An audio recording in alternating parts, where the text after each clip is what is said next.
초등학교 1학년 아이가 일기부진이에요. 근데 이 아이가 초등학교 3학년 때 일기부진이 될 확률이 88%. 그러니까 10명 중에 9명이 그대로 일기부진으로 간다는 거죠. 안녕하세요. 문해력 아카이브의 김효숙입니다. 저는 34년 동안 독서교육 현장에서 아이들의 독서 지도와 교사 연수를 진행해온 독서교육 전문가입니다. 이 채널에서는요, 그동안 제가 독서교육 현장에서 경험해온 다양한 사례와 내용들을 하나씩 풀어가도록 하겠습니다. 첫 번째 시리즈의 주제는 바로 문해력의 뿌리 한글 해독 점검입니다. 저는 교육 현장에서요, 읽기에 어려움을 겪는 아이들을 좀 많이 만나왔거든요. 아이들이 나이가 적든 많든 또 학년이 낮든 높든 간에 상관없이 문해력에 어려움을 겪는 아이들의 공통적인 특성이 있었어요. 그건 바로 유창성 부족이었습니다. 이 유창성 부족을 조금만 또 깊이 들어가 보면 대부분의 아이들이 한글 해독에서 어려움을 겪는 거였어요. 잠깐 여기서 용어 정리를 한번 하고 갈게요. 한글 해독과 한글 해독은 좀 다릅니다. 한글 해독은요, 글자를 정확하게 읽는 것이고요. 한글 해독은 우리가 득도한다 그러죠. 자기가 읽은 글을 내용을 기억하고 이해하는 것을 말합니다. 그러니까 아이들이 글을 정확하게 못 읽는다든지 낯선 단어가 나오면 멈칫멈칫 한다라면 한글 해독 능력이 좀 부족한 것이고요. 자기가 읽은 글을 잘 기억 못하거나 어떤 질문을 했을 때 대답을 잘 못하면 한글 해독 능력이 좀 부족한 경우라고 생각하시면 됩니다.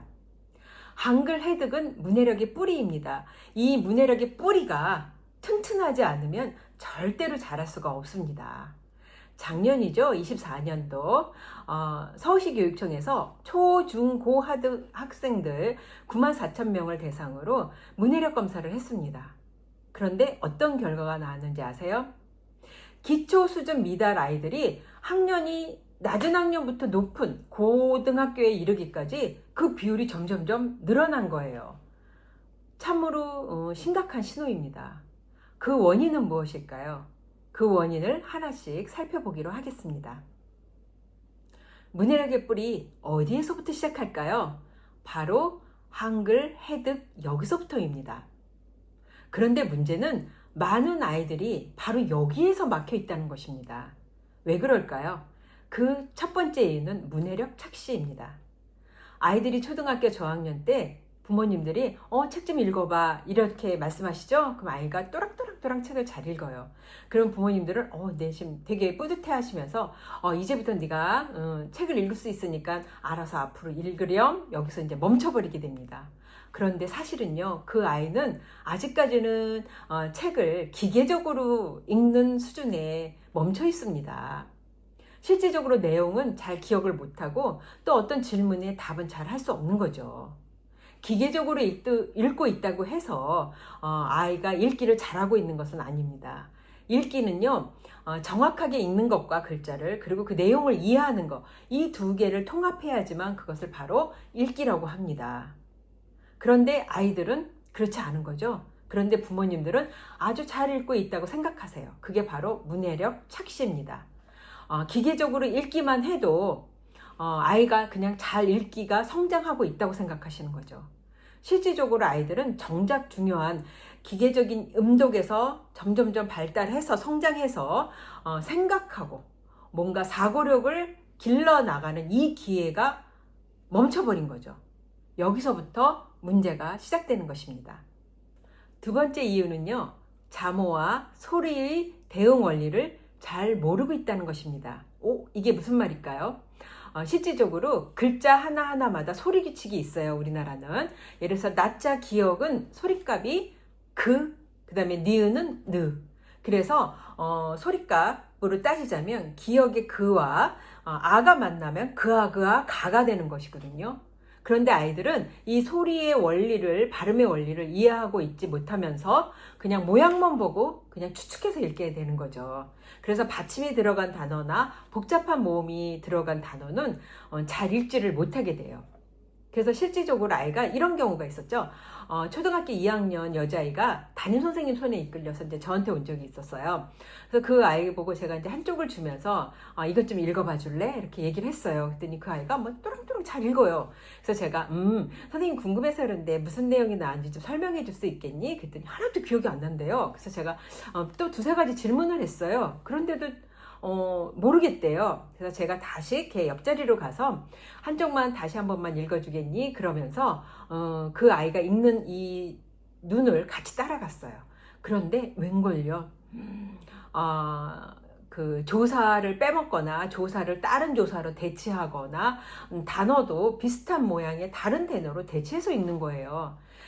여기서요, 조사를 빼먹거나 조사를 다른 조사로 대체한다라는 건요, 어떤 경우냐면요, 기차가 있잖아요. 기차의 운전실이 어떤 역할을 해요. 이 기차는 광주로 갈 거야, 이 기차는 부산으로 갈 거야, 이 목표가 있잖아요. 이런 역할을 하는 것이 바로 조사입니다. 조사는 바로 그 글, 그 문장의 내비게이션이에요. 그런데 아이가 조사를 빼먹거나 아니면 조사를 다른 글자로 읽는단 말이에요. 철수는 철수가 철수를 다뤄주죠. 달라집니다. 그런데 아이가 이렇게 읽었을 경우는 어때요? 머릿속에서 막 이제 정신이 없는 거죠. 이해커녕 뭐 기억도 안 나는 거죠. 이렇게 읽기 자체가 이제 점점점 혼란스럽고 어려워지는 거죠. 그러니까 이것은 파닉스 기반의 발음 원리가 부족하다는 뜻이에요. 읽는 척은 하지만 실질적으로 제대로 읽지 못해서 내용을 이해할 수 없다라는 거죠. 아이들이 이 발음의 원리를 제대로 익히고 나면요, 어떠냐면 자기가 모르는 글자도 스스로 읽을 수 있어요. 그럼 이것이 힘이 돼서요, 문해력 성장에 아주 커다란 받침이 됩니다. 그런데 이제 그렇지 못할 경우는 어때요? 실질적으로 어떤 글자를 봐도 이게 막 거꾸로나 잘못 읽으면은요, 뭐 의자인데 이자로 읽었어요. 이러면 그 내용이 이해가 가겠어요? 안 갑니다. 그러다 보면은 내용을 당연히 이해를 못하는데 어떻게 기억을 합니까? 그냥 그런 대로 가는 거죠. 그러니까 아이들이 차근차근 발음의 원리에 따라서 익히는 그런 과정이 필요합니다. 그런데 부모님들이 이렇게 말씀하세요. 나 때는 소리값 몰라도 한글 잘 읽었어요. 네, 맞습니다. 저도 그렇거든요. 실질적으로 초등학교 1학년 때는요, 제 때나 라떼 부모님 때는요, 한글을 가르치는 시간이 좀 많았어요. 길었어요. 그리고 아이들의 수준이 비슷해요. 다들 한글을 이제 학교에 올라와서 같이 배웠거든요. 그렇기 때문에 선생님들이 되게 차근차근 오랫동안 가르쳐 주셨어요. 그리고 어땠어요? 선생님이 한 줄 읽으면 우리는 따라 읽었어요. 이러면서 아이들이 자연스럽게 음독을 익히고 따라 읽기 하면서 한글을 획득해가는 그런 과정을 밟았거든요. 그런데 요즘은 올해부터 아무리 한글 수업 시간이 많아진다 하더라도 실질적으로 그거는 좀 역부족이에요. 어떤 것이냐면 애들마다 일찍 한글을 배워서 유창하게 읽는 아이와 한글이 아주 불완전 애가 지금 같은 출발선에 있어요. 그런데 선생님들이 어디에다가 사실은 초점을 맞추고 교육을 하시겠어요. 정말 이건 난감한 일입니다. 그러니까 이제 좀 한글이 불완전 애는 그냥 묻히고 마는 거죠. 묻히는 상태에서 아무 도움을 못 받으니까 그냥 그 묻힌 상태에서 그냥 올라가요, 애가. 아주 눈에 띄는 애들만 선택받아서 뭐 교육청의 지원을 받기도 해요. 하지만 사각지대에 있는 애들이 엄청 많아요. 그 애들은 어떻게 보면 읽기 부진으로 그대로 올라가게 된다는 것입니다. 세 번째 이유는요, 읽기 속도가 느리다는 것입니다. 무슨 말이냐고요? 이거 정말 중요한데요. 아이들이 좀 읽기에 어려움을 겪는 아이들은요, 읽기 속도가 좀 느립니다. 그러니까 뭐냐면 나는 학교에 뭐 이렇게 하면서 한 음절씩 이렇게 툭툭 끊어 읽어요. 이러면 어떻게 되냐면요, 뒤에 거 읽다 보면 앞에 거 다 잊어버려요. 멈춰버리는 거죠. 그러니까 읽기 속도가 느리다 이러면 이제 부모님들은 읽기 속도를 빨리 이제 애들 빨리 읽으라고 해야겠다라고 생각하는데요. 절대로 그렇게 해서는 읽기 속도가 늘지 않습니다. 실질적으로 읽기 속도가 정상인 경우는 대부분 어떤 거냐면 말하는 속도로 읽으면 돼요. 그게 이제 정상이라고 보시면 되는데요. 읽기 속도에서 중요한 건 정확성과 자동성입니다. 정확성이라는 건요, 글자와 발음 정확하게 일치해서 읽는 거, 그러니까 정확하게 읽는 거, 이거와 더불어서 많이 글자를 읽어서 친숙한 거예요. 그 단어가, 그 글자가. 그래서 이렇게 하나하나씩 해독하지 않아도 자연적으로, 자동적으로 그게 읽히는 거예요. 그러면은 어떻게 하겠어요? 빨리 읽죠? 나는 학교에 갑니다. 나는 학교를 잘 알아. 학교에 갑니다. 이렇게 읽거든요, 애들이. 자기가 아는 건 빨리 읽어요. 친하다 이거죠.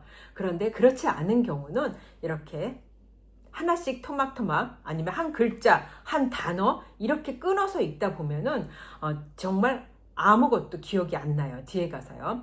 그래서 이 자동성이라는 거는요, 그냥 생기는 게 아니에요. 그러니까 아이가 정상적인 속도로 읽게 하려면요, 첫 번째, 애가 정확하게 읽는가를 확인하시고요.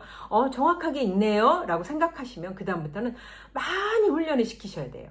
이 자동성은요, 그냥 되는 게 아니에요. 기어다니는 애를 갑자기 뛰어가게 만든다? 절대 있을 수 없어요. 그러니까 아이가 음독 훈련을 많이 해서 자기가 내는 소리와 눈으로 보는 시각과 이 협음 관계를 통해서 읽기가 자연스럽게 늘 수 있도록 도와주셔야 합니다. 그렇지 않고서는 자동성은 절대로 늘지 않습니다. 네 번째, 인지적 요인도 있습니다. 읽기 연습을 아무리 시켜도요, 별로 이렇게 눈에 띄게 나아지지 않는 아이들이 있습니다. 우리는 그런 경우, 이 녀석이 노력을 안 하나, 집중해서 안 읽나, 머리가 나쁜가, 뭐 별별 생각을 다 하게 되죠. 이럴 때는 아이를 좀 면밀히 살펴주세요. 혹시 인지적인 어떤 특성이 있는가요? 그 대표적인 사례로 난독과 경계성 지능이 있습니다. 난독은요, 글자의 소리를 자동적으로 연결하는 능력, 이것이 좀 어려움을 겪는 거고요. 신경생물학적으로요, 대부분 선천적인 경우가 많아요. 유전적인 요소로요. 그래서 얘는 글자를 보고 소리내서 읽는 거, 그걸 정확하게 읽고 올바른 속도로 읽는 것을 되게 어려워해요. 그러니까 해독 속도와 정확도가 잘 늘지 않는 거죠. 또 하나, 그 경계성 지능 아이들은요, 우리가 흔히 이제 지능 지수가 70에서 84인 애들을 말합니다. 그러니까 이 아이들의 특징은 워킹 메모리, 작업 기억이 작다라는 거예요. 우리가 대부분 이제 임시 기억 장소가 있어요. 그래서 임시 기억 장소, 우리가 이제 머릿속에 메모장, 뭐 임시 장소, 뭐 이렇게인데, 뭐 책상으로 따지자면요, 사람마다 책상의 크기가 다른 거예요. 책상의 크기가 큰 사람은 자료를 여러 개를 놓고 뭐 종합하고 통합하고 무엇을 판단하기가 쉬워요. 근데 좁은 책상에 있는 사람은 하나를 놓고 또 하나를 누르면 겹쳐놓거나 내려놔야 되거든요. 근데 경계성 지능 아이들이 그래요. 얘가 갖고 있는 이 저장소의 책상이 너무 작기 때문에 뭔가를 읽고 그 다음 거를 또 읽거나 받아들이려면 얘가 내려놔야 돼요. 그러니까 얘는 종합적으로나 통합적인 것이 잘 안 되고요. 잘 기억을 못 하고요. 읽은 거를 그 다음에 이제 뭐 질문에 하면 동문서답을 하거나 이러면서 어려움을 겪습니다. 그러니까 이런 경우들이 이제 인지적 특성으로 나타나는데요. 부모님 생각하기에 우리 아이들한테 좀 그런 모습이 보인다라면 좀 면밀히 관찰하시고요. 특히 난독은 혹시 부모님 세대에서 그런 분이 계시다면 꼭 부모님들 세대에는 뭐 난독 이런 말이 없었잖아요. 그냥 부모님들 혼자서 다 감내고 오신 거예요. 근데 우리 아이들이 지금 그 과정을 또 밟고 있어요. 그랬을 경우는 전문 기관을 찾아서 진단을 하시고요. 그리고 진단을 하시면 학교에다 알리세요. 왜 학교에다 알리면 얘를 낙인 찍고 이런 문제가 아니에요. 부모님들이 생각하기에는 가장 중심에 소중한 아이를 생각해 보세요. 얘는요, 지금 자라면서 모든 주변의 성인들한테 주변의 지역적인 특혜를 받고 살아야 되는 애예요. 아니죠. 특혜가 아니죠. 그냥 교육적 지원을 받고 살아야 되는 아이들이죠. 그랬을 때 이것을 알리고 담임 선생님도 얘가 그렇다라는 걸 아는 것과 모르는 것과 얘 말투도 달라질 수도 있고요. 도움 주는 것도 달라질 수 있어요. 그래서 그런 것들을 알리시고 전문기관의 도움을 받으시고 그 다음에 이 아이에게 맞는 교육적 지원을 하시기 바랍니다. 다섯 번째, 환경적 요인도 굉장히 중요해요. 그러니까 실질적으로 읽기 능력은요, 개인의 능력만으로 성장하는 것이 아니라 자극받는 환경 요인이 상당히 중요해요. 그러니까 어렸을 때부터 부모랑 많이 대화하고 그 다음에 책을 읽은 아이들은요, 어휘력과 문장 이해력이 훨씬 높아요. 그런데 요즘 아이들은 어때요? 집에서 스마트폰, 그 다음에 뭐 릴스, 쇼츠, 뭐 계속 그런 거를 많이 돌려보죠.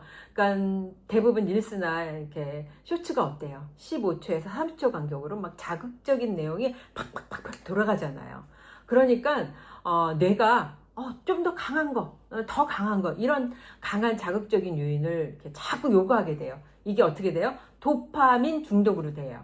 도파민 중독이 되면요, 어떻게 되냐면요, 뭔가 천천히 읽고 생각하고 성찰하고 이런 활동이 아주 귀찮아져요.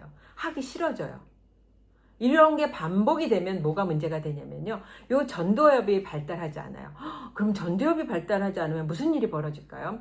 전두엽은요, 한 인간의 삶의 질을 좌우해요. 무슨 말이냐면, 전두엽은 사고력의 깊이, 충동적인 걸 조절해주고, 어떤 걸 계획을 세워서 진행하게 해주고, 성찰도 하게 해주고, 그리고 기다릴 줄도 알고, 이러한 기능을 다 이 전두엽에서 담당하고 있는데요.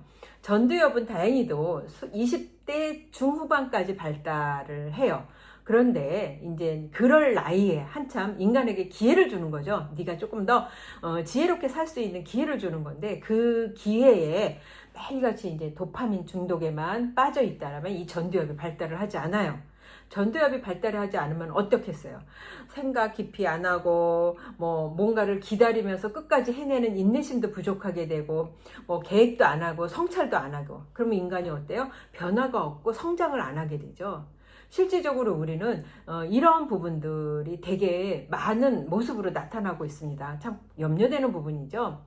그래서 아이들한테는 책을 읽으면서 뭔가 깊이 생각하고, 읽으면서 말하고, 이러면서 우리가 전두엽이 발달될 수 있도록, 그러면 이 아이의 앞으로의 삶의 질이 달라진다고 그랬죠.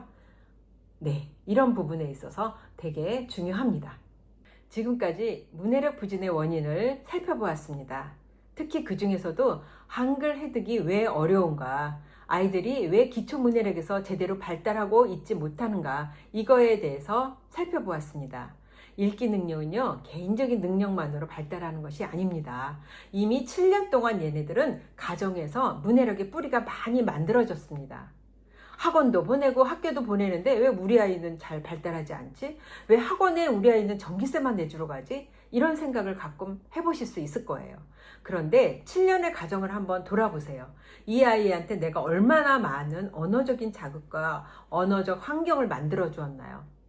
지금 그것이 제대로 형성이 안 돼서 영양실조에 걸린 애가 무조건 학원에 가고 학교에 간다고 해서 막 갑자기 좋아지는 것은 아닙니다. 기초 문해력이 약한 상태에서는요, 문해력은 절대로 자라지 못합니다. 예를 들면요, 외국에서 이런 연구가 있었어요. 초등학교 1학년 아이가 읽기 부진이에요. 근데 이 아이가 초등학교 3학년 때 읽기 부진이 될 확률이 88%. 그러니까 10명 중에 9명이 그대로 읽기 부진으로 간다는 거죠. 또 초등학교 3학년이 중학교 1학년 때 읽기 부진이 될 확률 79%. 그러니까 10명 중에 8명이 그대로 읽기 부진으로 간다는 거죠. 왜? 아무도 도와주지 않았을 때, 그냥 알아서 하겠거니 라고 했을 때는 그렇게 쭉 간다라는 거죠. 참 안타까운 현실이죠. 실질적으로 우리 아이가 약간 읽기가 좀 어려워하는 것 같아, 좀 한글 해득에 문제가 있는 것 같아, 이거는 반드시 빨리 점검을 해보셔야 됩니다. 우리 아이가 저학년이든 초등학교 6학년이든 중학생이든 이게 중요한 게 아닙니다. 이 가장 기본적인 것부터 하나씩 이거는 형성이 됐네, 그럼 그 다음 이래야지만 아이에게 필요한 데를 바로 치고 들어갈 수 있는지, 그냥 막연하게 우리 애는 이해력이 부족한 것 같아, 언어 능력이 뒤처지는 것 같아, 이런 거 가지고는 책만 많이 읽힌다고 나아지는 줄 아세요? 절대로 그렇지 않습니다. 그러니까 가장 중요한 거는 아이의 지금 현재의 수준, 읽기 능력을 진단하는 거고요. 그 다음에 진단 후에 그에 맞는 교육적인 지원이 가장 시급합니다. 실질적으로 그러한 부분에서만이 아이가 성장할 수 있기 때문에 이 점 아주 꼭 기억하시길 바랍니다.